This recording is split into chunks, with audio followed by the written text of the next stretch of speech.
សូមស្វាគមន៍មកកាន់ផ្ទះគំរូពិតរបស់ពួកយើងនេះគឺជាប្រភេទផ្ទះដែលមានទំហំ 56.63 ម៉ែត្រការ៉េដែលមានបន្ទប់គេងមួយផ្ទះបាយបន្ទប់ទទួលភ្ញៀវនិងបន្ទប់ទឹកមួយជាពិសេសទៅទៀតនោះគឺមានវេរ៉ង់ដាដែលមានទំហំធំទូលាយយើងចូលទៅមើលទាំងអស់គ្នាផ្ទះប្រភេទនេះមានសួនច្បារក៏ដូចជាវេរ៉ង់ដាធំទូលាយមានបន្ទប់ទទួលភ្ញៀវបន្ទប់ពិសាហើយជាប់គ្នាដែលធ្វើឲ្យទីធ្លាកាន់តែមានភាពធំទូលាយលើពីនេះទៅទៀតសម្ភារៈនិងគ្រឿងសង្ហារិមគ្រឿងអេឡិចត្រូនិកទាំងអស់ដែលបំពាក់ជូនសុទ្ធសឹងតែជាគ្រឿងបរិក្ខារដែលមានគុណភាពល្អនិងក៏ជា brand ម៉ាកល្បីផងដែរចំណែកបន្ទប់គេងរចនាជាមួយនឹងទ្វារកញ្ចក់ដែលអាចចេញទៅក្រៅសួនច្បារដើម្បីគយគន់ទេសភាពបានបច្ចុប្បន្នផ្ទះប្រភេទនេះត្រូវបានទទួលស្គាល់យ៉ាងច្រើនពីសំណាក់អ្នកវិនិយោគអាចារ្យអ្នកទ្រព្យ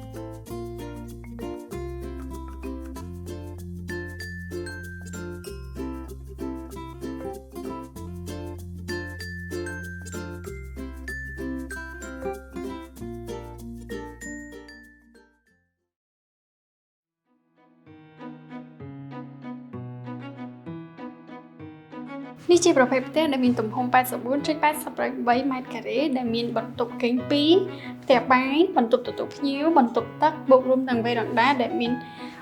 ទំហំ 270 ដឺក្រេផ្ទះប្រភេទនេះមានការរចនាធំទូលាយដែលមានផ្ទះបាយបន្ទប់ទទួលភ្ញៀវនិងកន្លែងទទួលទានអាហារបែរទៅទ្វារបង្អួចកញ្ចក់ដ៏ធំឃើញច្បាស់នៅទេសភាពទន្លេមេគង្គក៏ដូចជាទីក្រុងផងដែរអ្វីដែលជាពិសេសទៅទៀតនោះចំពោះផ្ទះកែងប្រភេទនេះមានសួនច្បារដូចជាវេរ៉ង់ដាធំទូលាយមើលទេសភាពបានច្បាស់ 270 ដឺក្រេ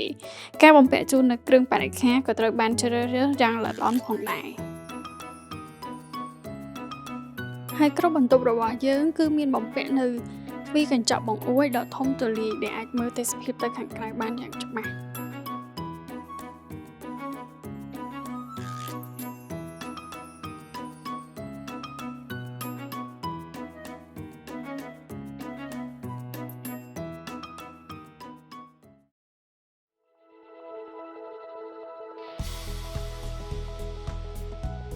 ចា៎នេះគឺជាប្រភេទផ្ទះដែលមាន3បន្ទប់គេងមានទំហំ 116.33 ម៉ែត្រការ៉េដែលមានបន្ទប់គេង3បន្ទប់ទទួលភ្ញៀវដ៏ធំទូលាយផ្ទះបាយបូករួមនឹងបន្ទប់ទឹកជាពិសេសទៅទៀតនោះគឺមានវេរ៉ង់ដា 270 ដឺក្រេដែលផ្ដល់ជូននូវផាសុកភាពនិង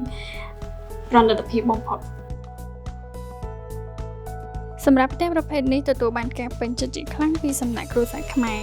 ផ្ទះដែលមានបន្ទប់ទទួលភ្ញៀវធំទូលាយរួមជាមួយនឹងបន្ទប់អាហារដែលធ្វើឲ្យគ្រប់វិនាទីពោរពេញទៅដោយភាពកក់ក្ដៅអមជាមួយនឹងទ្វារបង្អួចដ៏កញ្ចក់ដ៏ធំដែលអាចធ្វើឲ្យមើលឃើញទេសភាពបានយ៉ាងច្បាស់ពីបរិយាកាសខាងក្រៅដ៏ស្រស់ត្រកាលជាពិសេសនៅបរិវេណនីមួយៗក៏ទទួលបានពន្លឺនិងដូចជាខ្យល់បរិសុទ្ធចេញចូលបានយ៉ាងគ្រប់គ្រាន់ផងដែរនៅរាល់បន្ទប់របស់3បន្ទប់គេងនេះរាប់តាំងពីបន្ទប់មេគ្រួសារគ្រប់បន្ទប់នីមួយៗសុទ្ធសឹងតែមានពន្លឺនិងខ្យល់ចេញចូលបានយ៉ាងគ្រប់គ្រាន់ជាពិសេសទៅទៀតនោះគ្រប់បន្ទប់គឺមានបង្អួចទ្វារបង្អួចកញ្ចក់ដ៏ធំដែលអាចមើលបានទេសភាពនៅខាងក្រៅយ៉ាងច្បាស់